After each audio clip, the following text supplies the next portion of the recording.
Gujarat CID क्राइमे 226 crore रूपियाना आंतरराष्ट्रीय cryptocurrency नेटवर्कनो पर्दाफाश कर्यो हतो।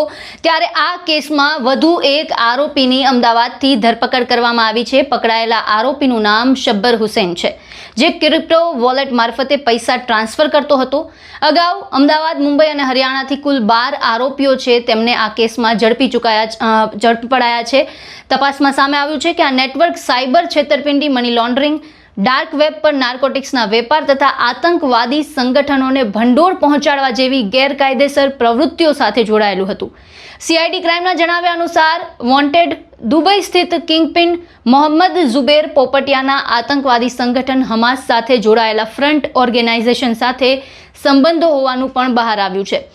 तपास दरमियान यूकेमां चाली रहेला ड्रग्स सप्लाय नेटवर्कनो पण पर्दाफाश थयो छे। आरोपीओ मोनेरो जेवी अनामी क्रिप्टोकरन्सीनो उपयोग करी गैरकायदेसर नाणांने USDT में फेरवी आंतरराष्ट्रीय गुनाहित नेटवर्क सुधी पहोंचाडता हता।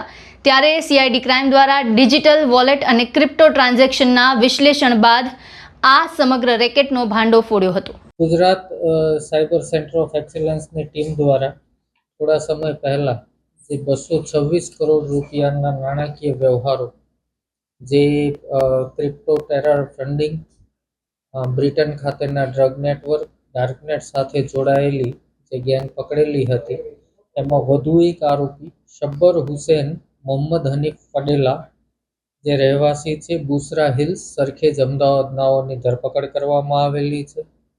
આરોપીની ગુનામાં ભૂમિકા એ રીતે છે કે આ ગુનાના કિંગપિન મોહમ્મદ જુબેર પોપટિયા, જે હાલ દુબઈ છે, એમના મારફતે આ જે ડર્ટી ક્રિપ્ટો છે ટેરર ફિનાન્સના એ મેળવવામાં આવતા હતા ને એ જે ડર્ટી ક્રિપ્ટો છે એને અલગ અલગ USDT અને કેશમાં કન્વર્ટ કરી અને આ સંપૂર્ણ સુવિધા પૂરી પાડવામાં આવતી હતી। આ ગુનામાં શબ્બર હુસૈનની સીધી ભૂમિકા એ છે કે એ ઝુબેરથી જોડાયેલો હતો અને એણે ઝુબેરના પૈસા અગાઉ પકડાયેલા આરોપી જીશાન, જે મુંબઈથી પકડ્યા હતા, એમના ભાણેજ થાય છે, એમના ક્રિપ્ટો વોલેટ મારફતે આ પૈસા કેશમાં કન્વર્ટ કરાવેલા હતા।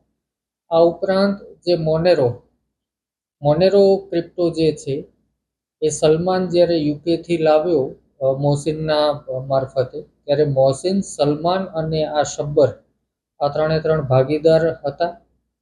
આ ઉપરાંત જે મોહસિન યુકેમાં ડ્રગના ઓર્ડર લેતો હતો અને ત્યાં સલમાન અને મોહમ્મદ જુબેર અલગ અલગ માધ્યમથી બ્રિટનમાં લોકોને ડ્રગ્સ પહોંચાડતા હતા અને એના પૈસા ક્રિપ્ટોથી લેવામાં આવતા હતા। તેમાં શબ્બર હુસૈન પણ પોતાના Instagram account UK medicine on wheel નામનું અકાઉન્ટ બનાવેલું હતું અને ઇન્સ્ટાગ્રામથી જે લોકોનો સંપર્ક થાય એ લોકોને પ્રતિબંધિત દવાઓ બ્રિટનમાં પૂરી પાડવાનું કામ મોહસિન મોલાની અને મોહમ્મદ જુબેર પોપટિયા મારફતે કરતો હોવાનું ધ્યાન પર આવેલું છે। આમ આ ગુનામાં 13મા આરોપી તરીકે શબ્બર હુસૈનની ધરપકડ કરવામાં આવી। 226 કરોડ રૂપિયાના આ આંતરરાષ્ટ્રીય ક્રિપ્ટો રેકેટના પર્દાફાશ બાદ સાયબર ક્રાઇમ, ડ્રગ્સ તસ્કરી અને આતંકવાદી ભંડોળ વચ્ચેના ખતરનાક સંબંધો ફરી એકવાર સામે આવ્યા છે। હવે તપાસ એજન્સીઓ આ નેટવર્ક સાથે સંકળાયેલા અન્ય દેશ અને આરોપીઓ સુધી પહોંચવા માટે વધુ તપાસ આગળ વધારી રહી છે। આ સમગ્ર મુદ્દાને લઈને આપના વિચાર અમને કમેન્ટ બોક્સમાં જણાવો। તમામ ન્યૂઝ અપડેટ માટે અમારી સાથે જોડાયેલા રહો।